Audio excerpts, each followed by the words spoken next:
الکریم اما بعد فاعوذ باللہ من الشیطان الرجیم بسم اللہ الرحمن الرحیم رب اشرح لی صدری ویسر لی امری واحلل عقدۃ من لسانی یفقہوا قولی۔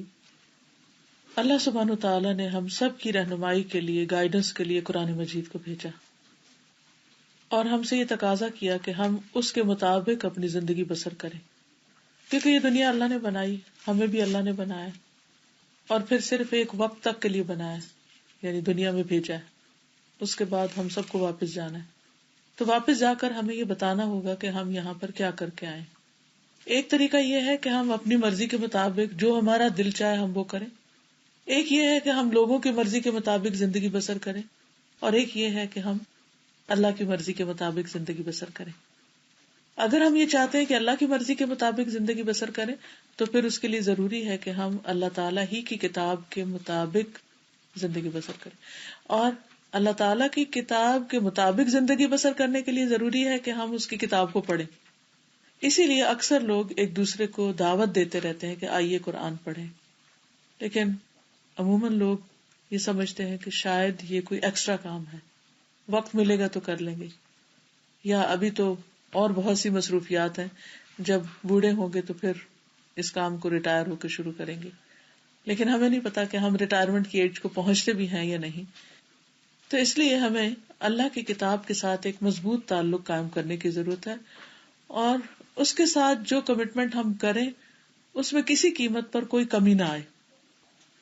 آج کی اس مجلس میں انشاءاللہ العزیز میں آپ کو احادیث کی روشنی میں قرآن مجید کے پڑھنے کی اہمیت کے بارے میں بتاؤں گی۔ رسول اللہ صلی اللہ علیہ وسلم نے فرمایا، مثل المؤمن الذي يقرأ القرآن كالأترجة ريحها طيب وطعمها طيب۔ اس مومن کی مثال جو قرآن پڑھتا ہے ترنجبین نارنگی جیسی ہے، ٹینجرین کی طرح ہے، کہ اس کی خوشبو بھی اچھی ہے اور اس کا ذائقہ بھی اچھا ہے، یعنی کھانے کے بعد انسان خوش ہو جاتا ہے، ہاتھوں سے بھی خوشبو آتی ہے، اس کے منہ سے بھی خوشبو آتی ہے، اور کھانے کے بعد انسان کے اندر ایک اچھی فریش فیلنگ آتی۔ آپ کتنے بھی ٹائرڈ ہوں، اگر 2-3 ٹینجرین کھا لیں تو اس کے بعد آپ کی ٹائرڈنس ختم ہو جاتی ہے۔ والذی لا یقرأ القرآن کالتمرۃ لا ریح لها وطعمها حلو۔ اس مومن کی مثال جو قرآن نہیں پڑھتا کھجور جیسی، اس کی خوشبو نہیں لیکن اس کا ذائقہ میٹھا ہے۔ یعنی کھجور بھی انرجی دیتی ہے، اگر ہم اس کو کھا لیں تو ہمارے اندر ایک یعنی قوت پیدا ہو جاتی ہے، ایک انرجی پیدا ہو جاتی ہے، جس کی وجہ سے ہمارے لیے کام کرنا آسان ہو جاتا ہے۔ اس کے بھی کئی ایک فائدے ہیں۔ پھر فرمایا، وَمَثَلُ الْمُنَافِقِ الَّذِي يَقْرَأُ الْقُرْآنَ كَمَثَلِ الرَّيْحَانَةِ رِيحُهَا طَيِّبٌ وَطَعْمُهَا مُرٌّ۔ اس منافق کی مثال جو قرآن پڑھتا ہے خوشبودار پودے جیسے گلاب وغیرہ کی طرح، جس کی خوشبو اچھی اور ذائقہ تلخ ہے۔ یعنی وہ دوسروں کو تو خوشبو دے رہا ہے لیکن اپنے اندر اس کے کڑواہٹ سی ہے۔ اگر آپ اس پھول کو کھانا شروع کر دیں یا اس کے پودے کو کھائیں تو اس کا کوئی ذائقہ نہیں، اس میں کوئی لطف نہیں۔ اور پھر فرمایا، وَمَثَلُ الْمُنَافِقِ الَّذِي لَا يَقْرَأُ الْقُرْآنَ كَمَثَلِ الْحَنْظَلَةِ لَيْسَ لَهَا رِيحٌ وَطَعْمُهَا مُرٌّ۔ اس منافق کی مثال جو قرآن نہیں پڑھتا اندرائن تمہ جیسی کڑوی چیز کی طرح ہے، جس میں خوشبو نہیں اور اس کا ذائقہ بھی کڑوا ہے۔ تو یہاں اب لوگوں کو 4 کیٹیگریز میں تقسیم کر دیا گیا۔ پہلی کیٹیگری کے لوگ جو مومن ہیں، ایمان بھی رکھتے ہیں اور اس کے ساتھ قرآن بھی پڑھتے ہیں، ایسے لوگوں کے ساتھ آپ ملاقات کریں تو ان سے مل کر بھی آپ کو خوشی ہوگی اور ان سے آپ کوئی اچھی بات لے کے نکلیں گے، کیونکہ ان کے پاس قرآن کی وزڈم ہے۔ ایسے لوگ اپنے ماحول کے لیے خوشی کا باعث ہوتے ہیں، اپنے لیے بھی اور دوسروں کے لیے بھی۔ جیسے پہلے میں نے عرض کیا کہ اگر آپ بہت بھی تھکے ہوئے ہوں تو 2-3 ٹینجرین کھانے سے آپ کی ساری تھکاوٹ دور ہو جاتی، آپ کی آنکھیں کھلنے لگتی ہیں، آپ کے اندر لگتا ہے کسی نے ایک روح ڈال دی۔ اسی طرح آپ روحانی طور پر، ذہنی طور پر کتنے بھی تھکے ہوئے ہوں، لیکن اگر آپ قرآن مجید کے کچھ حصے کی تلاوت کر لیں یا اس کو سن لیں یا اس کو پڑھ لیں، اس کو سمجھ لیں، تو آپ کی روحانی تھکاوٹ دور ہونے لگتی ہے۔ اور جب آپ کی اپنی تھکاوٹ دور ہوتی ہے تو آپ کام ڈاؤن ہوتے ہیں، جب آپ کام ڈاؤن ہوتے ہیں تو پھر آپ کا معاملہ دوسروں سے بھی اچھا ہونے لگتا ہے۔ جب دوسروں کے ساتھ آپ اچھے ہوتے ہیں تو ان کو آپ سے خوشی ملتی ہے، جب آپ انہیں خوش کرتے ہیں تو جواب میں وہ بھی آپ کو خوش کرتے ہیں. لیکن اگر ہم قرآن مجید سے تعلق نہیں رکھتے تو اس کی بھی آگے مثال بتائی گئی کہ جس دل میں قرآن نہیں وہ ویران گھر کی طرح ہے جو بے آباد ہو. دوسری بات یہاں یہ بتائی گئی کہ جو قرآن نہیں پڑھتا لیکن ہے ایمان والا تو وہ ہے تو میٹھا لیکن اس کی کوئی خوشبو نہیں.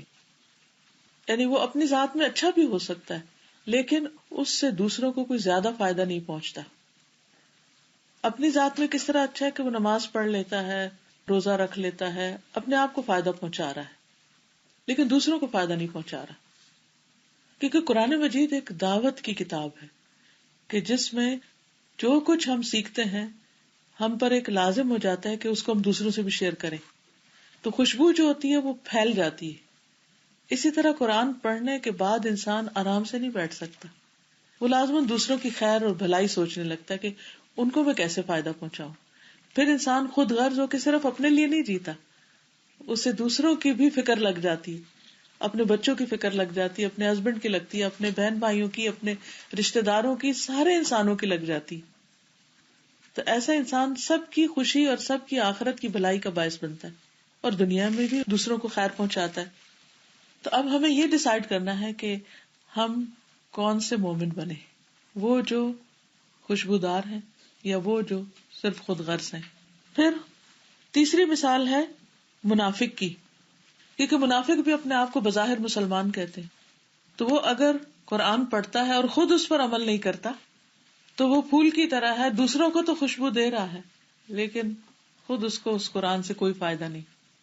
تو ہمیں یہ بھی دیکھنا ہے کہ ایسا نہ ہو کہ ہم قرآن پڑھتے پڑھاتے رہیں اور خود ہمارے اپنے اندر کوئی سکون نہ ہو, کوئی خوشی نہ ہو, کوئی عمل نہ ہو, کیونکہ ہمیں فائدہ اسی وقت ہوگا جب ہم اس پر عمل کرنے والے ہوں گے. قرآن مجید میں بے شمار دفعہ آتا ہے یا ایھا الذین آمنو, اے لوگوں جو ایمان لا چکے ہو, تو وہ ہمیں پکارا جا رہا ہوتا ہے کہ ہاں میں ایمان لا چکی ہوں, تو مجھے کیا کہا جا رہا ہے, میرے رب نے پکارا مجھے اے ایمان والی, کہتے ہیں ہاں میں ایمان تو لائی ہوں, اب مجھے واٹ نیکسٹ, کرنا کیا ہے اس کے بعد, تو پھر حکم ملتا ہے, پھر اس پر عمل کرنا ہوتا ہے. لیکن اگر ہم صرف اس کو پڑھنے پڑھانے کی کتاب بنا لیتے ہیں کہ تلاوت کر رہے ہیں, یا اس سے کوئی دنیا کی مصیبت آ گئی تو دور کر رہے ہیں, یا کوئی فوت ہو گیا تو بس اس وقت پڑھ رہے ہیں, لیکن وہ کیا کہہ رہے ہیں خود اس کے ٹوٹل اپوزٹ جا رہے ہیں. مثلاً اس میں لکھا ہے کہ اقیم الصلاۃ, نماز قائم کرو, اور ہم نماز کو قائم نہیں کر رہے, ویسے ہی بس 2-4 ٹکرے مار لیتے ہیں, تو پھر وہ طریقہ زندگی درست نہیں. چوتھا, ایسا منافق یا ایسا انسان جو کہتا ہے میں مسلمان ہوں لیکن نہ قرآن پڑھتا ہے اور نہ خود عمل کرتا ہے. تو پہلا وہ جو پڑھتا بھی ہے اور عمل بھی کرتا ہے. دوسرا وہ جو عمل تو کسی درجے میں کرتا ہے لیکن پڑھتا نہیں. تیسرا وہ جو پڑھتا ہے لیکن خود کوئی عمل نہیں کرتا. اور چوتھا نہ پڑھتا ہے نہ عمل کرتا ہے. اب یہ کیٹیگریز میری نہیں بنائی, یہ اللہ کے رسول صلی اللہ علیہ وسلم نے ہمیں بتائی اور بنائی.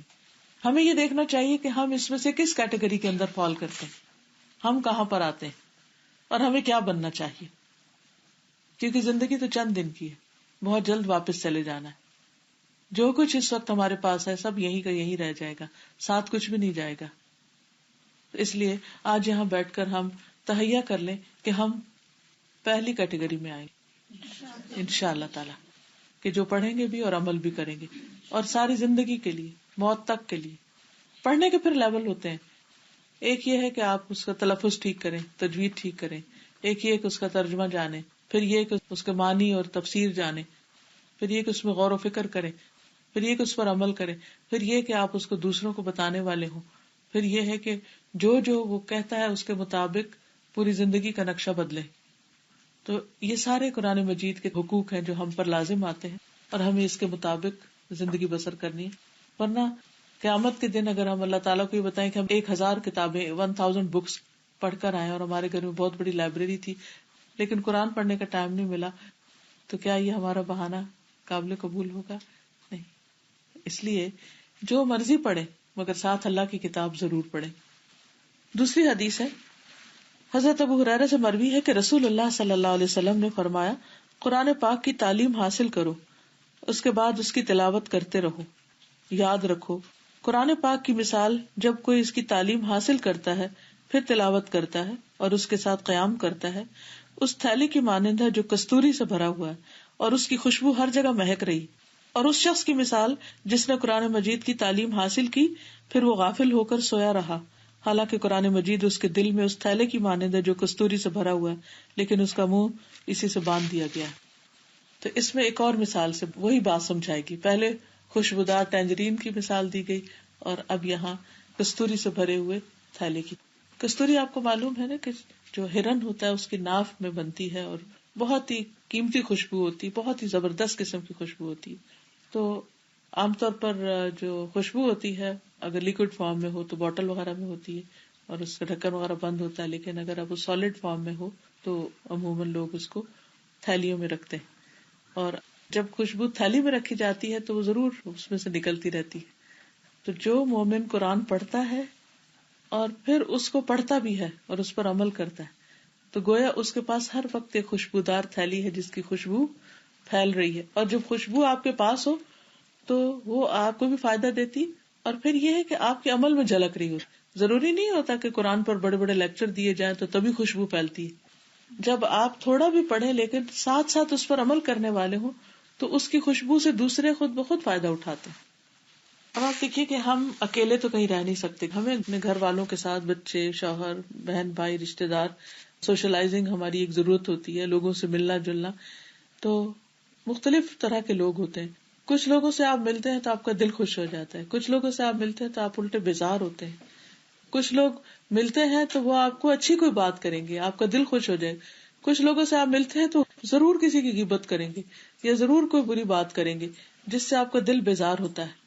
تو جو سچا مومن ہوتا ہے اس کا ذائقہ بھی میٹھا اور اس کی خوشبو بھی اچھی، اور وہ ایسے ہے جیسے ہر وقت خوشبو کا تھیلا لے کے پھر رہا ہے۔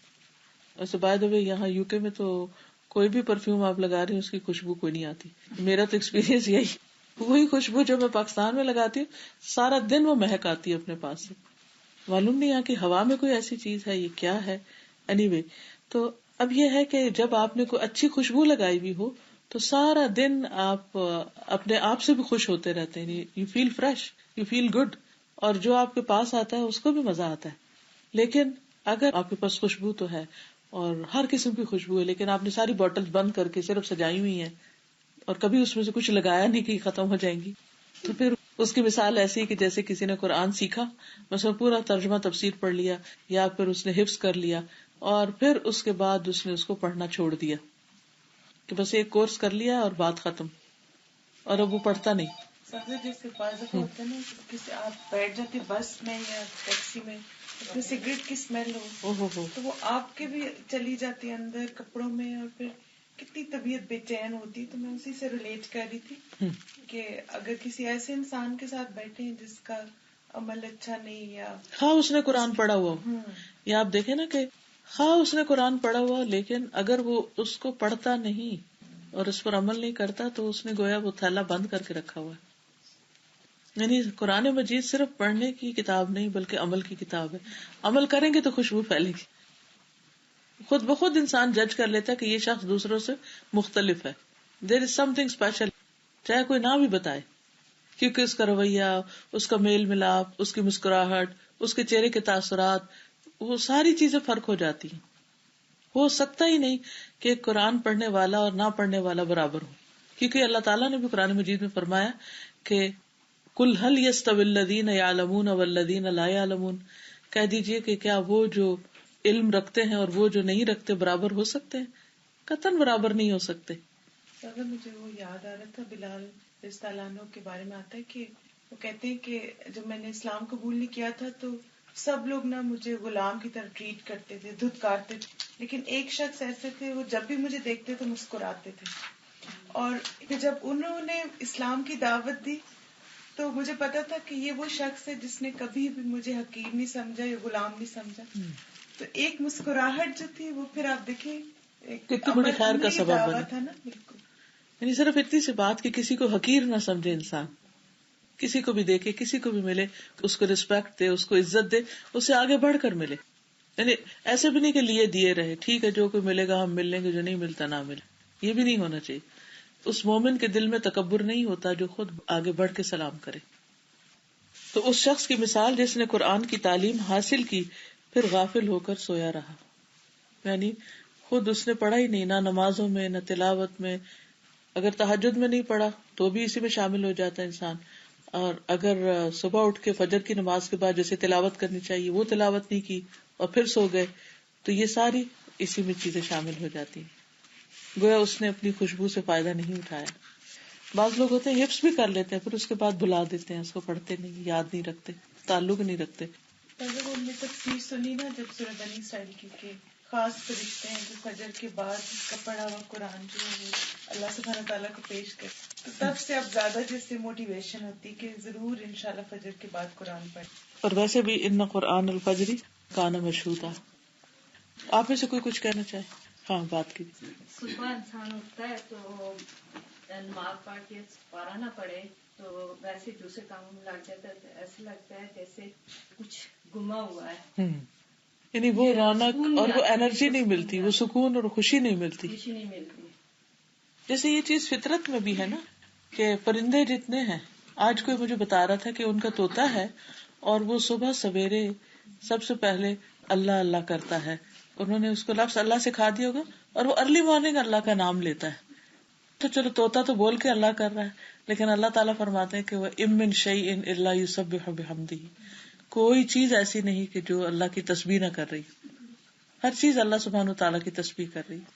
میں ایک سوال پوچھنا جی. جیسے یہاں پہ بہت جلدی فجر ہو جاتا ہے، انسان پڑھ کے اور پھر سو جاتا ہے، پھر اپنے ٹائم پہ جب اٹھتے ہیں 9 بجے کے بعد یا اس وقت پڑھ لے تو کیا؟ اس وقت بھی پڑھ سکتے ہیں، اس وقت بھی پڑھ سکتے ہیں. دن کے کاموں کا آغاز جو ہے وہ اللہ کے کلام سے ہونا چاہیے. یعنی اس سے پہلے کہ آپ اور کوئی کام شروع کریں پہلے آپ پڑھ لیں. اگر آپ کے پاس اس وقت بہت وقت نہیں بھی تو بھی کم از کم اس کو کھولیں، اس کو دیکھیں اور 1 صفحہ پڑھ لیں، 2 پڑھ لیں، زیادہ پڑھ لیں. اور اگر آپ پڑھتے رہیں تو آپ کی اسپیڈ خود بخود زیادہ ہو جائے گی. شروع میں گھبراہٹ ہوگی، اور اگر آپ سمجھتے ہیں کہ آپ کی ابھی تک کچھ غلطیاں بھی ہیں تو کچھ پڑھنے کے بعد آپ کسی بھی اچھے قاری کی، جیسے ابھی ہم نے ڈفرینٹ تلاوتیں سنی ہیں، وہ لگا کے انگلی ساتھ رکھ کے تو غور کرتے جائیں الفاظ کے اوپر، اور بغیر آواز کے منہ کو ساتھ ساتھ ہلاتے جائیں. تو اس سے بھی اگر کوئی اور ٹیچر میسر نہیں تو انشاءاللہ تعالیٰ آپ بہت اچھی طرح سیکھ جائیں گے اس سے. یعنی وہ سن کے، کیونکہ لسننگ سے انسان کی ریڈنگ امپروو ہوتی. جی. جیسے روٹین کی ہوتی ہے سورہ رحمان، سورہ یاسین پڑھنا، اور پھر سورہ واقعہ، سورہ ملک، اس میں اس کی یہ تو نہیں آ جاتا کہ ہم فکس کر دیتے ہیں کہ ہاں اس میں یہ ہے کہ جیسے سورت واقعہ کے بارے میں جو حدیث ہے وہ تو ضعیف ہے، مگر سورت ملک آپ پڑھ سکتے ہیں. اسی طرح جمعے کے دن سورت الکہف ہے. لیکن صبح کے وقت یہ جو ہمارے کلچر میں عام ہے سورت یاسین اور سورت رحمان وغیرہ ریگولرلی پڑھنے کی، اس کی کوئی دلیل نہیں. صبح کے وقت شروع سے لے کے قرآن مجید آخر تک سال میں کم از کم 1 دفعہ ضرور ختم ہو جانا چاہیے. سورت البقرہ سے پڑھ کے الناس تک، رمضان تک 1 پڑھ لیں اور پھر رمضان میں 1 اور. یہ منیمم ہے، بیر منیمم. اس سے زیادہ جتنا بھی چاہیں آپ پڑھیں. یہ جو پارے بنے ہیں 30، تو یہ سہولت کے لیے بعد میں بنے. نبی صلی اللہ علیہ وسلم نے پارے نہیں دیے ہمیں. یہ کس لیے؟ تاکہ ہر روز 1 پارا پڑھتے پڑھتے مہینے میں 1 ختم کر دیا جائے. پھر اسی طرح منزلیں ہیں، تو جو لوگ منزل کے نشان سے پڑھیں وہ ہفتے میں 1 دفعہ ختم کر لیں. اور ویسے یہ کہ 3 دن سے کم میں نہیں ختم کرنا چاہیے. 10 پارے کوئی پڑھے تو 3 دن میں ہو جاتا ہے. اور وہ جہاں منزل کا نشان 7 منزلیں ہیں جی، ویک میں ہو جاتا ہے. پھر صبح نماز کے لیے اٹھتی ہوں تو یہ ہوتا ہے کہ چلو کام پہ جانے سے پہلے اللہ کے نام سے جیسے آپ نے بتایا، جی ہاں، تو وہ اس طرح سے روٹین میں ہے بات. ہاں لیکن یہ کہ وہ آپ شروع سے قرآن مجید شروع کر کے نشانی لگا کے وہ پڑھنا شروع کریں. جی. رات میں تہجد میں اگر ہم قرآن کو لے کے قرآن پڑھیں سارا، جی رات کو تہجد میں قرآن مجید اگر زبانی یاد نہیں اور لمبی صورتیں بھی یاد نہیں تو آپ اپنے سامنے اسٹینڈ پر رکھ کر دیکھ کر بھی پڑھ سکتے ہیں. اور اس کی دلیل ہے حضرت عائشہ رضی اللہ تعالی عنہا کے غلام تھے زکوان، تو ان کو حفظ نہیں تھا تو وہ دیکھ کر پڑھتے تھے مصحف سے. اس میں اگر پیج وغیرہ چینج کرنا ہو، اس میں اگر آپ بڑا قرآن مجید لے لیں نا کہ جس کے ایٹ لیسٹ 2 بڑے بڑے پیج ہوں، تو 1 رکعت میں 1 پیج پڑھ لیں، دوسرے میں دوسرا پڑھ لیں، اور پھر جب اگلی دفعہ اٹھیں تو پھر 1 پیج پڑھ لیں. کر سکتے ہیں جتنی کم سے کم حرکت ہو بس اس طرح ہے کہ ایک دفعہ ایسے سے ایسے کر لیں، لیکن اٹھا کے ہاتھ میں آگے بھی دیکھنا پیچھے، یہ سب غلط، یہ نہیں ہونا چاہیے. تو قرآن پاک کو پھر لیول سجدے کی جگہ پہ رکھا جائے؟ ویسے آج کل سٹینڈ ملتے ہیں، مجھے نہیں معلوم یہاں ہے کہ نہیں، دبئی میں ملتے ہیں، میرے پاس ہے. اگر اور ہم اپنی سائڈ پہ رکھیں اور اس کو جی آپ یہ بھی کر سکتے ہیں کہ جیسے یہ میز ہے اپنے لیول کے، جیسے ڈائننگ ٹیبل کے پاس اگر آپ پڑھ رہے ہیں یا کوئی بھی چیز جس پر آپ رکھ دیں، پاک صاف جگہ ہو، اور ایک ہاتھ سے بس لے کے پڑھ کے پھر رکوع میں جاتے ہوئے اس کو دوبارہ رکھ دیں. تو بس اس طرح بھی پڑھ سکتے ہیں اگر سٹینڈ نہیں ہے تو. لیکن دونوں ہاتھوں سے نہیں اٹھائیں، ایک ہاتھ سے اٹھائیں اور ایک ہاتھ ایسے بندھا ہو کہ آپ کا ہاتھ بھی بندھا رہے اور یہ بھی ساتھ پڑھ سکے.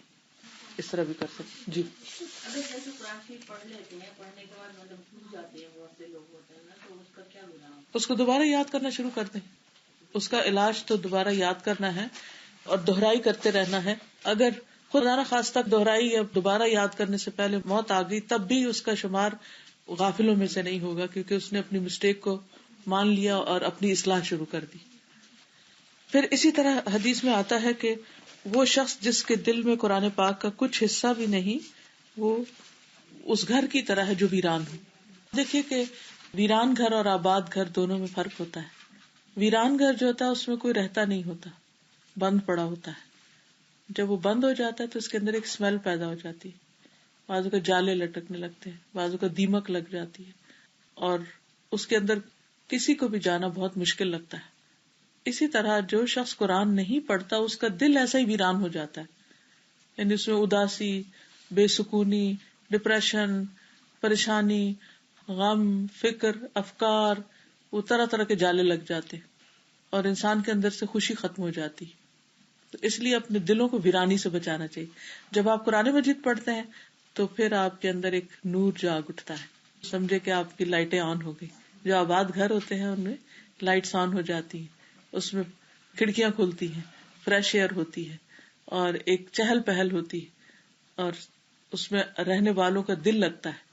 ایسے ہی جو شخص قرآن پڑھتا ہے پھر وہ حشاش بشاش، خوش باش، فل آف انرجی، اور اس کا ہر وقت دھیان لگا رہتا ہے اس چیز میں کہ وہ کون سا اور اچھا کام کرے، اور زندگی کو ایک مقصد مل جاتا ہے. کیونکہ قرآن پاک ایسی چیز نہیں ہے کہ جو آپ نے کسی کھانے کی طرح اٹھائی اور کھا لی اور وہ آپ تھوڑی دیر کے لیے اچھا فیل کریں اور اس کے بعد چاہے طبیعت خراب ہو. ایسی چیز نہیں ہے. قرآن پاک تو آپ کو ساتھ ساتھ یہ بھی بتاتے ہیں کہ اچھا واٹ نیکسٹ، اب کرنا کیا ہے. تو ہر روز ایک نئی امنگ شروع ہو جاتی، ایک نیا ولولہ، ایک نیا جذبہ اور ایک نئی سوچ آپ کو ملتی. یو کانسٹینٹلی گرو وتھ قرآن. جی آپ کچھ کہہ رہے ہیں؟ وضو کے بغیر ہاتھ نہیں لگانا چاہیے. جی وضو کے بغیر اگر ہاتھ نہیں لگانے چاہیے تو اس کا جو عربک ٹیکسٹ ہے اس کو ہاتھ نہیں لگائے. یعنی یہ تو گتا ہے نا، تو اگر اس گتے کو ہاتھ لگائے یا کاغذ کا جو کنارہ ہے اگر اس وقت یہاں تک ہاتھ لگ گیا تو کوئی حرج نہیں ہے. آپ اس طرح یعنی اوپر انگلی نہیں پھیرے. جی تفسیر پڑھ رہے ہیں یا کچھ بھی کر رہے ہیں تو آپ عربک کو ہاتھ نہیں لگائیں، آپ صرف نگاہوں سے دیکھنے میں کوئی حرج نہیں، اس کو پڑھ سکتے ہیں اس طرح. کسی نے پوچھا تھا قرآن ننگے سر پڑھ سکتے ہیں؟ ننگے سر؟ آج کسی کا فون آیا تھا. اچھا پڑھنے کا تو پڑھ سکتے ہیں، جیسے آپ کچن میں کام کر رہے، سر سے دوپٹہ اتر گیا، جیسے صبح شام کی دعائیں پڑھ رہے ہیں اس میں آیت الکرسی بھی ہے، معوذتین بھی ہے، تو آپ اگر اس کو پڑھ رہے ہیں تو کوئی حرج نہیں ہے. لیکن جب آپ عبادت کی غرض سے قرآن مجید کی تلاوت کریں تو اس کے ادب کا خیال رکھیں. اس سے یہ ہوتا ہے کہ جتنا زیادہ ایک ماحول بنتا ہے، آپ کے ماحول کا مطلب یہ کہ آپ کے اندر ایک فیلنگ آتی ہے کہ آپ ایک اسپیشل کام کر رہے ہیں. تو ہر اسپیشل اوکیزن کے لیے ایک ڈریس ہوتا ہے نا، تو اس سے آپ کی فیلنگ اور ہو جائے گی. اور اگر آپ سب کچھ اتار کے بس ایک عام دنیا کی کتاب کی طرح اس کو پڑھ رہے ہیں تو پھر اس کا وہ امپیکٹ نہیں ہوگا.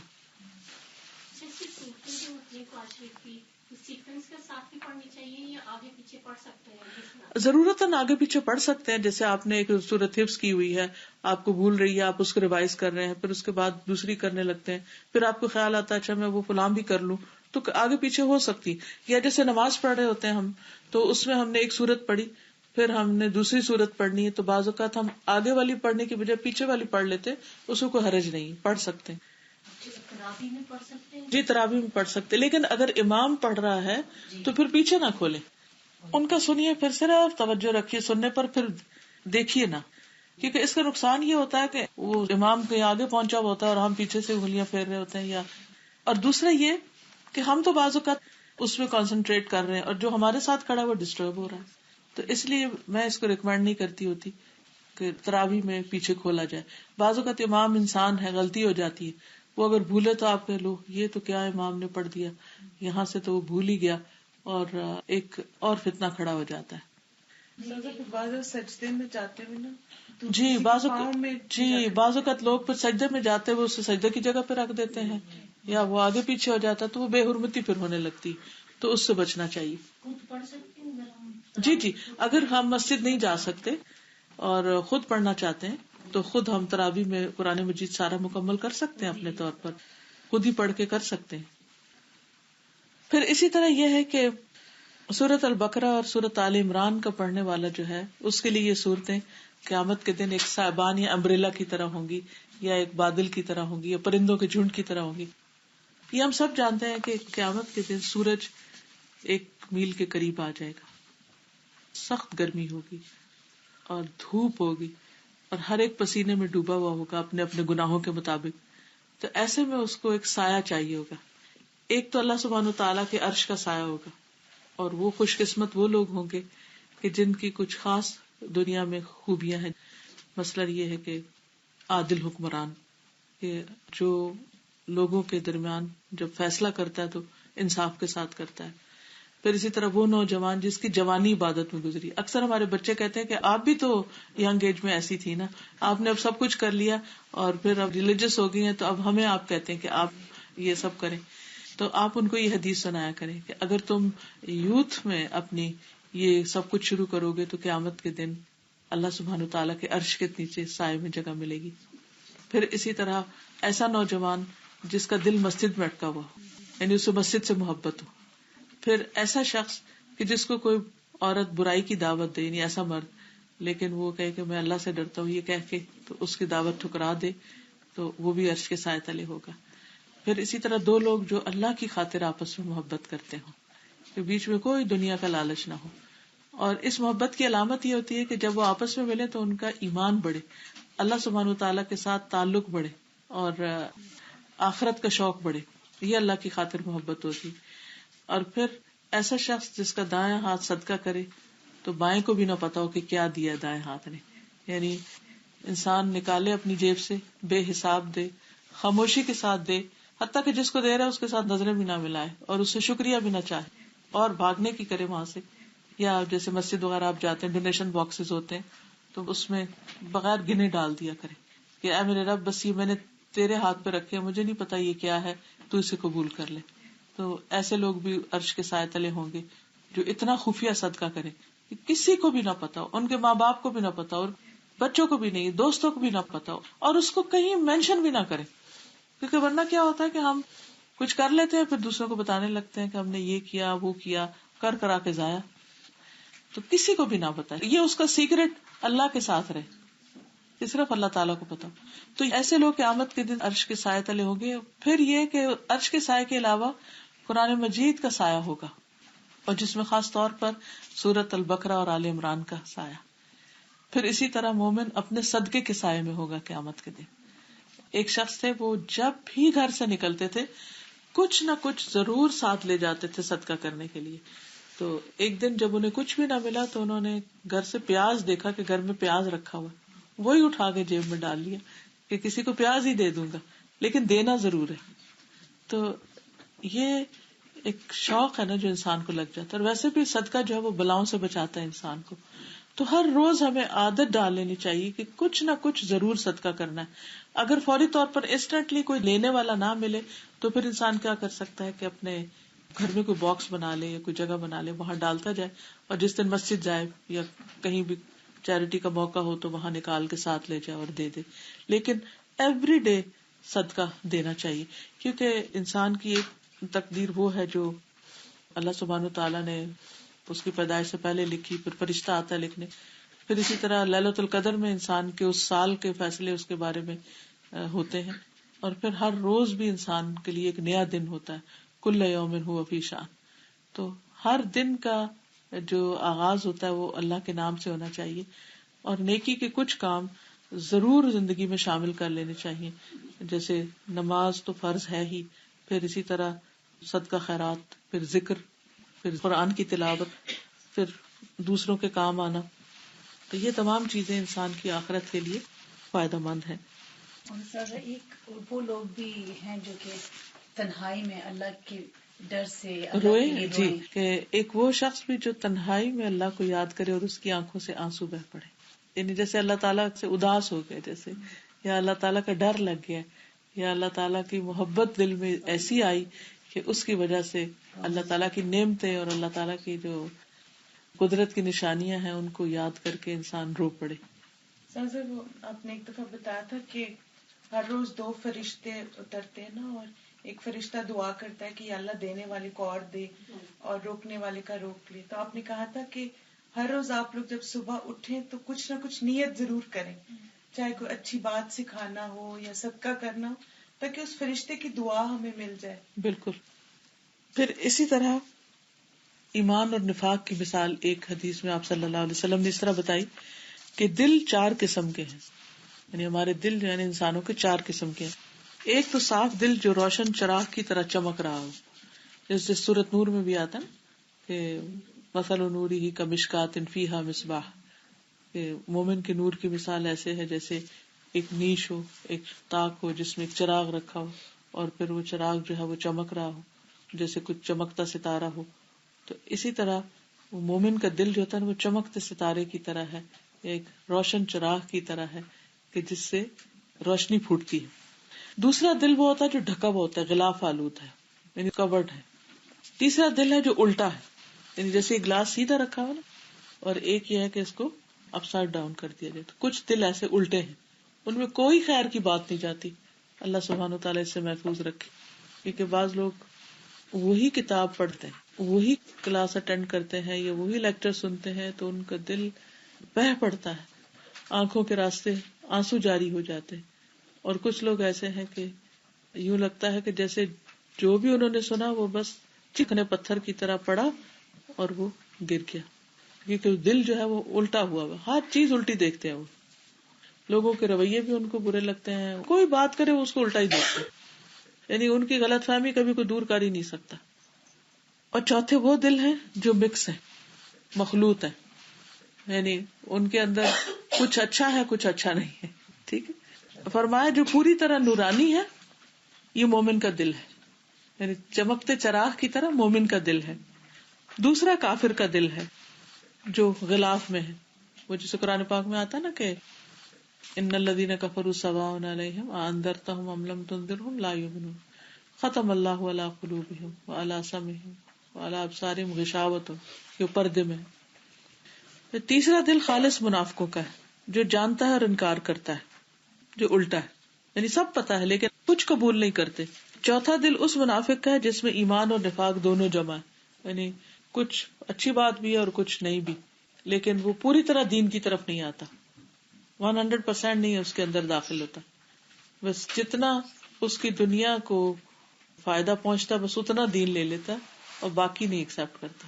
اور کس قدر ڈرانے والی بات ہے، یعنی بہت سارے لوگ دین کی بات، اللہ کی بات بس اس حد تک ایکسپٹ کرتے ہیں جس سے وہ کمفرٹیبل ہوں. یعنی کہیں پر بھی جہاں وہ سمجھے کہ ہم انکمفرٹیبل ہو رہے ہیں یا ہمیں اب چینج ہونا پڑے گا یا اپنی روٹین یا عادت یا اسٹائل، تو اس پہ وہ پھر کمپرومائز کر جاتے. مفاد پہ جہاں زیادہ نہ پڑتی. جی، جہاں مفاد پہ زد نہ پڑتی. جی جی ہاں، کنارے پر رہ کر عبادت کرتے ہیں. بالکل صحیح. ایک اور مثال ہے ایمان کی اور منافقت کی کہ ایمان کی مثال اس سبزے کی طرح ہے جو پاکیزہ پانی سے بڑھ رہا ہو، یعنی بارش پڑتی ہے اور وہ اور بڑھتا ہے اور بڑھتا ہے. اور منافقت کی مثال اس پھوڑے کی طرح ہے جس کی پیپ اور خون بڑھتا ہی جاتا ہے، یعنی اس کا روگ بڑھتا چلا جاتا ہے. اب جو مادہ بڑھ جائے دوسرے پہ غالب آ جاتا ہے. بس میرا خیال ہے کہ اتنے ہی کافی ہیں. اللہ تعالیٰ ہمیں عمل کی توفیق عطا فرمائے. اگر آپ لوگ کچھ بھی کہنا چاہیں، کچھ پوچھنا چاہیں تو بات چیت کا موقع ہے تھوڑا سا.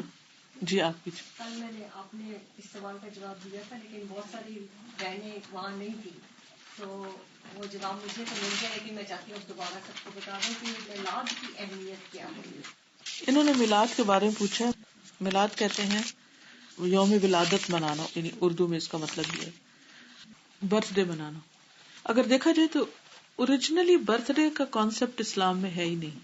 اس کی وجہ یہ ہے کہ انسان جب پیدا ہوتا ہے تو اسی دن سے اس کا کاؤنٹ ڈاؤن شروع ہو جاتا ہے. بظاہر ہمیں لگتا ہے کہ ہم نے 1 سال گین کیا ہے لیکن کم ہو رہا ہوتا ہے. تو خوشی کی بجائے اس پر انسان کو فکر کرنی چاہیے کہ اب پچھلے سال کی نسبت اس سال میری زندگی اور کم ہوگی، وقت تھوڑا رہ گیا. تو اس پر وہ خوش نہیں ہو سکتا اور نہ ہی یہ خوشی کا موقع ہے. بیسیکلی یہ تو ہے عام لوگوں کا برتھ ڈے. اور جہاں تک پروفٹ کا برتھ ڈے ہے صلی اللہ علیہ وسلم، تو ہمیں کوئی ایسی تاریخ، دن، وقت، جگہ نہیں ملتی تاریخ میں، سیرت میں، کہ جس میں آپ صلی اللہ علیہ وسلم نے اپنا کو برتھ ڈے منایا ہو. اس کے بعد آپ نے صحابہ کے دور کو بہترین دور کہا، اس میں بھی کوئی ایک واقعہ نہیں. تیسرا دور تابعین کا ہے، کوئی واقعہ نہیں. اس کے بعد تبع تابعین ہے. 3 صدیوں کو نبی صلی اللہ علیہ وسلم نے خیر القرون کہا تھا. ان 3 صدیوں میں ایک سنگل انسیڈنٹ بھی میلاد گاہ میں نہیں ملتا. نہ صرف یہ کہ پروفٹ کا نہیں ملتا، کسی کا بھی نہیں ملتا، ہے ہی نہیں کوئی ایسی چیز. یعنی کہ نبی صلی اللہ علیہ وسلم کی وفات کے کئی سو سال بعد یہ قصہ شروع ہوا اور لوگوں نے اس کو ثواب سمجھ کر نبی صلی اللہ علیہ وسلم کی محبت کے طور پر یہ کام شروع کر دیا کہ نہیں، ہم اپنے بچوں کی نہیں مناتے، ہم اپنے ملک کا نہیں مناتے، تو ہم کیوں نہ پروفٹ کی بھی منائیں. اب یہ چیز ایسی شروع ہوئی اور اس کے ساتھ پھر کھانا پینا اور سوشلائزنگ اور کئی چیزیں شروع ہو گئی، جس کی وجہ سے پھر وہ چیز بڑھتی چلی گئی اور اب اس کو ایک ریچول سمجھ کے کیا جاتا ہے. میں ایک حدیث سنانا چاہ رہی تھی. نبی صلی اللہ علیہ وسلم نے اپنے حوض کے بارے میں فرمایا ہے. آپ نے فرمایا میرا حوض 1 ماہ کی مسافت کے برابر ہے اور اس کے سارے کونے برابر ہیں، چکور ہے. یعنی قیامت کے دن حشر کے میدان میں جو آپ کا حوض ہوگا، حوض کوثر، اس کا پانی چاندی سے زیادہ سفید، اس کی خوشبو مشک سے زیادہ بہتر، اس کے کوزے یعنی کپس آسمان کے ستاروں کی طرح ہیں. جو شخص اس سے پیے گا اسے کبھی پیاس نہیں لگے گی. آپ نے فرمایا میں حوض کوثر پر تمہارا پیش خیمہ ہوں گا، یعنی پہلے پہنچوں گا. اور حوض کوثر کی چڑھائی اتنی ہے جتنی کہ ایلا سے جوفا کے مقام تک کا فاصلہ ہے. مجھے تم سے اس بات کا ڈر نہیں کہ تم میرے بعد مشرک بن جاؤ گے. یعنی میں اپنی امت سے یہ نہیں ڈرتا کہ جو ایک دفعہ ایمان لے آئے پھر وہ بتوں کی پوجا نہیں کر سکتا، لیکن مجھے تم سے اس بات کا ڈر ہے کہ تم لوگ دنیا کے لالچ میں آپس میں حسد کرنے لگ جاؤ گے اور آپس میں خون ریزی کرنے لگ جاؤ گے، جس کے نتیجے میں تم ہلاک ہو جاؤ گے جس طرح تم سے پہلے لوگ ہلاک ہوئے. عقبہ کہتے ہیں میں نے رسول اللہ صلی اللہ علیہ وسلم کو اس بات کے وقت آخری مرتبہ ممبر پہ دیکھا تھا. یہ آپ کی ایک طرح سے آفیشیل آخری نصیحت تھی. پھر آپ نے یہ بھی فرمایا کہ کچھ لوگ میرے پاس حوض پر آئیں گے تو ان کو روک دیا جائے گا. میں کہوں گا یہ میری امت کے لوگ ہیں، کیونکہ امتیوں کی پہچان کیا ہوگی کہ ان کے بازو، ان کے پاؤں، ان کا چہرہ چمک رہا ہوگا نمازوں کی اور وضو کی وجہ سے. تو آپ پہچان جائیں گے کہ یہ تو میری امت کے لوگ ہیں. تو بتایا جائے گا کہ آپ کو نہیں معلوم کہ انہوں نے دین میں کیسی کیسی نئی باتیں نکالی. تو آپ فرمائیں گے سحقن سحقن، ان کو مجھ سے دور رکھو، دور رکھو. کیا ہمارا دین مکمل ہو چکا ہے؟ کیا نبی صلی اللہ علیہ وسلم نے ہمیں ہر نیکی کی ثواب کی بات بتا دی ہے؟ ہمارے اس پہ یقین ہے. تو آپ سے کچھ بھی چھوٹا نہیں. تو آپ نے ہمیں کوئی میلاد کا نہیں بتایا. تو اس لیے ہمیں ایسی چیزوں سے پرہیز کر کے وہ کام کرنے چاہیے جو ہمیں آپ کی محبت کے اور قریب کرنے والے ہیں. اور کوئی چیز مخلوط مذاہب کے ساتھ جب اسلام کا مقابلہ ان مذاہب کے لوگ کرتے ہیں، اکثر اوقات ہمارے بچوں سے یہ سوال کیا جاتا ہے کہ کیا وجہ ہے کہ صرف اسلام میں اس کے پیروکاروں کے لیے بے تحاشا پابندیاں اور سختیاں اور ڈراوے، جبکہ اس کے برعکس دوسرے مذاہب میں شاید عمل نہ کرنے کی صورت میں سزا کا تصور یا تو ہے نہیں یا بہت کم. بات یہ ہے کہ جوڈازم ہو یا کرسچینٹی ہو، یہ سب بیسیکلی اللہ سبحانہ وتعالیٰ کے بھیجے ہوئے دین ہے، لیکن لوگوں نے ان کتابوں کو، اپنے دین کو اپنی دنیا کی خواہشات پوری کرنے کے لیے تبدیل کر لیا اور اس میں سے ایسی ساری چیزیں نکال دی کہ جو ان کو پسند نہیں تھی. اس کے بعد جب قرآن مجید آیا تو اللہ نے خود ہی حفاظت کا اس کا ذمہ لے لیا کہ کوئی اسے چینج نہیں کر سکتا.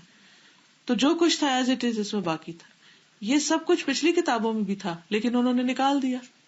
اب جب ہمارے بچے دیکھتے ہیں تو وہ کہتے ہیں کہ وہاں تو یہ نہیں ہے تو ہمارے دین میں یہ کیوں ہے. تو ان کو یہ بات مشکل لگتی.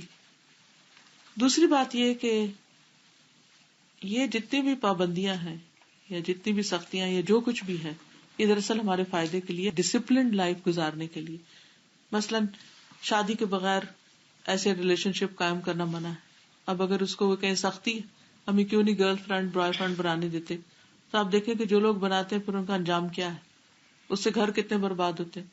پھر اگر کوئی شادی شدہ ہے اور پھر شادی کرنے کے باوجود وہ غلط کام کر رہا ہے، مرد کہے کہ مجھے کسی اور عورت سے دوستی کرنے سے کیوں روکتے، یا عورت کہے کہ مجھے کیوں روکتے ہو، یہ بے جا کی پابندی ہے، سختی ہے. تو آپ خود سوچیں کہ ایسے گھر کا پھر کیا حال ہوگا کہ جس میں ہسبینڈ وائف ایک دوسرے کے لیے لائل نہ ہو، فیتھ فل نہ ہو. پھر یہ کہ اگر بچوں کو وقت سے پہلے شادی کے بغیر ہی پڑھائی کے دور میں یہ سب کام کرنے کی اجازت دے دی جائے تو آپ دیکھیں کہ ان کا فیوچر کیا ہوگا. آج بھی جو لوگ دنیا کے لیے بھی کام کرتے ہیں وہ ایسی بہت سی خرافات سے بچتے ہیں، اور دوسرے مذاہب کے وہ لوگ جو واقعی اپنے مذہب کو پکڑے ہوئے ہوتے ہیں ان کے اندر بھی کافی ڈسپلن ہے، وہ ایسے فالتو آوارہ بچوں کو نہیں پڑھنے دیتے. یہ تو صرف ایک چیز ہے. پھر اسی طرح فوڈ ہے، تو آپ دیکھیے کہ بہت سارے لوگ جو دوسرے مذاہب کے وہ فوڈ کے معاملے میں کتنے کانشیس ہیں. وہ ہر وہ چیز نہیں کھاتے، جنک فوڈ نہیں کھاتے. کیوں نہیں کھاتے؟ کیونکہ ان کی صحت پر برا اثر پڑے گا. میرے پاس ایک لڑکی کام کرتی ہے پاکستان میں، تو اس نے اپنے بھائی کے بارے میں بتایا کہ he was extra brilliant, engineering میں پڑھ رہا تھا اور ٹاپ کر رہا تھا. اس نے پڑھتے پڑھتے ایسی چیٹ پر کسی لڑکی کے ساتھ اس کی دوستی ہو گئی، اور جس دن اس کا پیپر تھا، شاید آخری سال کا تھا، ساری رات وہ چیٹ کرتا رہا اور صبح اس کا پیپر خراب ہو گیا. تو کالج والوں نے اس کو ایکسپیل کر دیا. اس کے بعد کسی طرح اس کے باپ نے زمین بیچی گاؤں میں اور بیچ کے اس کو یو کے بھیجا. یہاں آیا، یہاں آ کے وہ 3-4 سال پڑھا. جب اس کے آخری سال تھا، ڈگری ملنے کا وقت تھا، تو اس کا کسی ایکسٹریم مذہبی گروپ سے واسطہ ہو گیا اور انہوں نے کہا کہ یہاں کا رہنا اور یہاں پڑھنا یہ سب کچھ غلط ہے. اور اس نے یعنی اتنا بریلینٹ تھا کہ یہاں کی جو یونیورسٹی تھی اس نے اس کو جاب بھی آفر کی اور رہنے کا بھی اور سب کچھ، لیکن وہ یہ سب کچھ چھوڑ کے چلا گیا. اب کیا ہے، وہ گھر میں بیٹھا ہوا، چھوٹا بھائی کام کرتا ہے، باپ ابھی تک اسکول ٹیچر ہے، کام کرتا ہے، لیکن نہ وہ کوئی کام کر رہا ہے اور نہ ہی وہ کوئی ارن کرتا ہے، اور 8 کے 9 بہنیں اور گھر کے حالات اتنے تنگ، لیکن اس ذہنی انتشار کی وجہ سے کہیں کا بھی نہیں، اور ہر ایک کو غلط قرار دیتا ہے. اب ایک وہ ایکسٹریم تھی، ایک یہ ایکسٹریم. ہمارا دین اعتدال میں ہے، دین دنیا دونوں کو ساتھ لے کے چلنے کا کہا گیا. صرف ایسے ہی ہے کہ جیسے آپ ایک سڑک پہ گاڑی لے کے جا رہے ہیں تو کتنی ریڈ لائٹس آتی ہیں، ٹریفک کے کتنے قوانین ہیں، ان کو آپ سختیاں کہیں گے کیا کہیں گے، لیکن یہ آپ کی لائف سیونگ کے لیے ہے نا. تو اسی طرح بچوں کو آپ ڈفرینٹ ایگزامپلس کے ساتھ سمجھا سکتے ہیں کہ جو بھی ہمارے دین میں ہے یہ اللہ تعالیٰ کا بھیجا ہوا، اگر اس کو اس کے اصل میں سمجھے تو کچھ مشکل نہیں. جیسے ہم نے پڑھا عقیدے کے بارے میں، عقیدے کا فرق بہت بڑا فرق ہوتا ہے. جی، یعنی بیسک چیز تو یہی ہے کہ رشتے داروں میں اگر کوئی اپوزٹ عقیدے کے لوگ ہوں، جیسے ہم نے پڑھے، ان کے ساتھ ہمیں کیا رویہ رکھنا چاہیے؟ اس میں یہ ہے کہ ان کو بھی قرآن مجید کی دعوت دینی چاہیے اور قرآن مجید کا ترجمہ پڑھنے کے لیے کہنا چاہیے، کیونکہ سمپل اگر عربک کے ساتھ بھی ٹرانسلیشن کوئی قرآن مجید کی پڑھ لیتا ہے تو ہو نہیں سکتا کہ اس کا عقیدہ ٹھیک نہ ہو. تو ہمیں نیگیٹو سے نہیں شروع کرنا چاہیے. اس کے باوجود بھی اگر نہ مانے تو کوئی بات نہیں، بتا کے چھوڑ دیں، لیکن رشتے داری نہیں کاٹے. آپ دیکھیے نبی صلی اللہ علیہ وسلم نے ابو طالب کے ساتھ کیا آخری وقت تک بھی رشتہ کاٹا تھا؟ تو رشتے نہیں کاٹے، دعا بھی کریں ان کے لیے، اچھا سلوک بھی کریں اور اچھی چیزیں پڑھنے سننے کو دیں. اللہ اگر ہمیں ہدایت کی روشنی دے سکتا ہے تو سب کو دے سکتا ہے. نبی صلی اللہ علیہ وسلم اینڈ تک ان کو دعویٰ کرتے رہے نا. بالکل، شاید بالکل. یہ بھی جو میلاد کی بات ہوئی تھی کہ سنتے بھی ہیں اور کلاس میں بھی بہت دفعہ یہ بات ہوتی ہے، لیکن اس کے باوجود پھر جاتے ہیں تو کہتے ہیں لو اب فلاں نے بلایا تو اب بندہ کیسے نہ جائے. ان کے بارے میں کیا کہیں؟